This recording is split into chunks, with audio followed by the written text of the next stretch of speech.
Hi everyone, today we will talk about how to fix or how to solve Messenger notification not showing. To know how to fix or how to solve Messenger notification not showing, you should just go to settings like this where you click.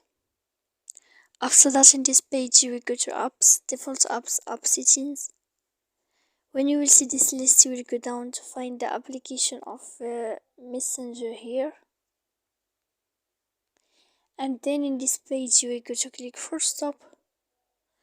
After that you will enter to storage. When you will see this page, you will click clear cache. Then you will go to click clear data. And after all that, you can update your application.